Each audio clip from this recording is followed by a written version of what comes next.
Bismillah wa salatu wa salamu ala rasulillah nabiyina Muhammadin wa ala alihi wa sahbihi wa man wala wa ba'd. Masu kallon mu ina mana gaisuwa irin ta addinin musulunci. Assalamu alaikum wa rahmatullahi wa barakatuh. Barkanmu da sake saduwa a wannan gidan TV namu mai albarka Africa TV3 a wannan shiri namu na mu gudu tare mu tsira tare. Kamar yadda muka sha faɗa cewa shiri ne da muke taɓo ɗaya daga cikin wani babban zunubi da Allah subhanahu wa ta'ala ya hane mu da aikatawa. Annabi sallallahu alaihi wasallam ya zaburar da mu akan cewa mu guje shi, saboda me zai iya gadar mana da fishin Allah subhanahu wa ta'ala, zai iya gadar mana da taɓewa. A yau insha Allahu zunubin da za mu tattauna a kan shi ba don komai ba sai don mu guje shi, saboda girman shi mu guje shi, kar mu faɗa, domin kar ya gadar da mana da fishin Allah subhanahu wa ta'ala. Wannan zunubi shine ainihin fusata iyaye. Fusata iyaye. Iyaye Allah subhanahu wa ta'ala ya yi musu ainihin falala mai girma ga ɗan adam.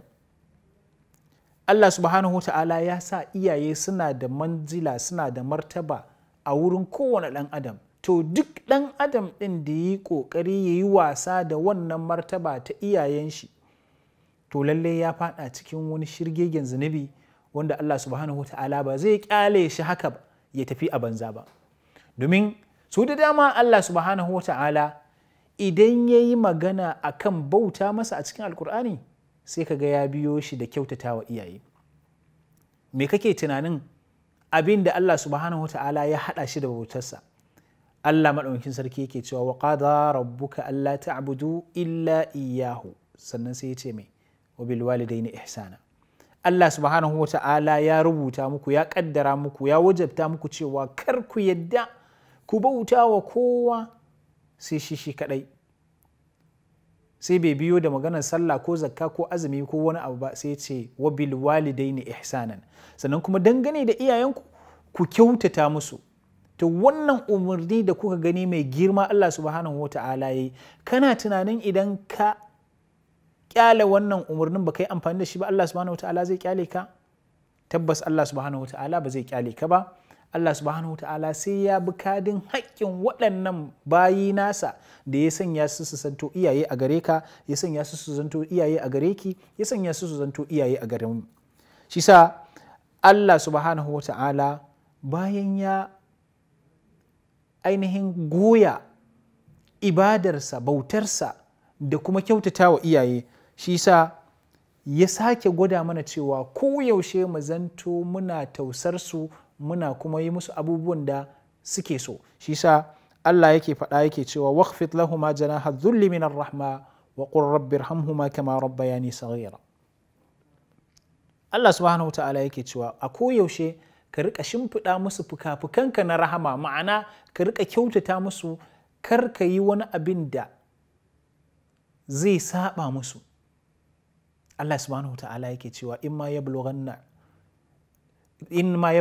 al-kibar ahaduhuma aw kilahuma fala taqul lahumā uffin wala tanharhuma. Idan da ɗaya daga cikin su ainihin girma zai zo musu, wanda a al'ada dattabai idan girma ya zo musu to akwai abubuwa da suke yi wanda irin kalan na yara ne, to kar wannan abin ya sa ka ce musu uffan, ma'ana ka yi wata karamar kalma da za ta iya bata musu rai. Wala tanharhuma, kar ka yadda ka ainihin hantare su. Sai ma Allah subhanahu wata'ala ya ce ka gaya musu magana ce mai daɗi, ka gaya musu daɗaɗɗar magana. To wannan ya sa duk wanda ya yi timbe ya hau kujerar naƙi akan waɗannan umarni da Allah subhanahu wata'ala ya yi a dangane da iyaye, to sai annabi sallallahu alaihi wasallam yake cewa duk wanda ya aikata wani abu saɓanin kyautata wa iyaye, to ya aikata wani abu da ake ce masa kabira, ya aikata ɗaya daga cikin manya-manyan zunubai wanda Allah subhanahu wa ta'ala yake azabtar da mutum akan irin wannan. Annabi sallallahu alaihi wasallam yake cewa lallai ku sani cewa ala unabbi'ukum bi akbaril kaba'ir, ba zan gaya muku abin da ya fi girman zunubi ba? Kamar sahabbai suka ce ya manzon Allah, sai ce al-ishraku billah wa uququl walidain. Shirka ga Allah da kuma ainihin fusata iyaye, ƙin bin iyaye. Saboda haka ‘yan uwa a musulunci mu sani iyaye ba abun wasa ba ne, kar mu yadda mu yi abin da zai ɓata musu rai, wanda wannan ɓata musu rai da za mu yi zai gadar mana mu kuma da fishin Allah subhanahu wa ta'ala. Allah subhanahu wa ta'ala ya kiyashe mu, Allah ya ba mu ikon bin iyayenmu sau da kafa. Wassalamu alaikum wa rahmatullahi wa barakatuh.